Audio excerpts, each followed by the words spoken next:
নরসিংদীর সকিনা বেগম ৫ মাস ধরে ক্যান্সারে আক্রান্ত। ৩ মাস আগে রেডিওথেরাপির পরামর্শ দেন চিকিৎসকরা। মহাখালীর জাতীয় ক্যান্সার গবেষণা হাসপাতালে এসেছেন চিকিৎসা নিতে। এদিন কোনো চিকিৎসা না পেয়ে ফিরে যাচ্ছেন বাড়িতে। সিরিয়াল করার পরে দেয় এখন মেশিন নষ্ট, মেশিন ঠিক হয় না। তখন অসুস্থ বেশি হয়েছে, তারপরে অ্যাম্বুলেন্স দিয়ে আনছি, এখন আবার পরীক্ষা দিচ্ছে নতুন করে। একই অভিজ্ঞতা হাসপাতালটিতে চিকিৎসা নিতে আসা বেশিরভাগ রোগীর। দীর্ঘ ভোগান্তি ছাড়া কোনো চিকিৎসাই মেলে না সরকারি হাসপাতালে। টঙ্গী থেকে দুই দিন আইছি, এর আগের দিন সাভার থেকে আইছি। তো আমরা অত দূর দিয়ে বারবার আইতে পারি লুকিয়ে। আমরা গরিব মানুষ, আমরা কোনো সুযোগ সুবিধা পাই না। এটা খালি নামে সরকারি হাসপাতাল। দেশে ক্যান্সার নিয়ে মাঠ পর্যায়ে কোনো গবেষণাও নেই। তবে সম্প্রতি বাংলাদেশ মেডিকেল বিশ্ববিদ্যালয়ের গবেষণায় দেখা যায় প্রতি লাখে ১০৬ জন ক্যান্সারে আক্রান্ত, যার ৭% বেশি কোনো চিকিৎসাই নেন না। সরকারি পর্যায়ে ২০টি রেডিওথেরাপি মেশিন থাকলেও বর্তমানে তার কোনোটি সচল নয়। চিকিৎসকরা বলছেন বেশিরভাগ ক্যান্সারে সময় মতো রেডিওথেরাপি দিলেই সম্পূর্ণ নির্মূল করা সম্ভব।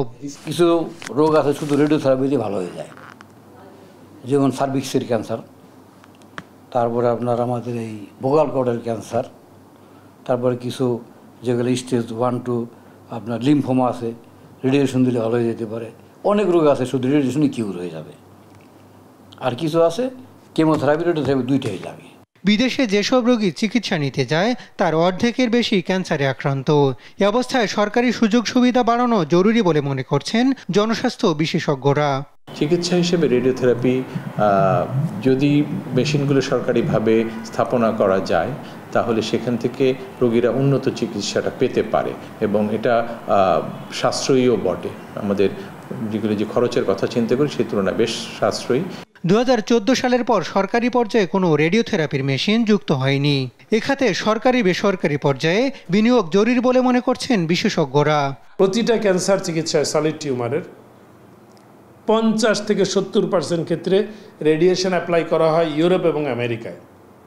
মানে ১০০ রোগী যদি হয় সলিড ক্যান্সারের 50 থেকে 70, সেটা যদি বাংলাদেশে আসেন সর্বোচ্চ 10 থেকে 15 জন। কারণ কি? Scarcity of machineries. চিকিৎসার জন্য বিদেশমুখিতা কমাতে সরকারকে দ্রুত ব্যবস্থা নেওয়ার পরামর্শ দিচ্ছেন বিশেষজ্ঞরা।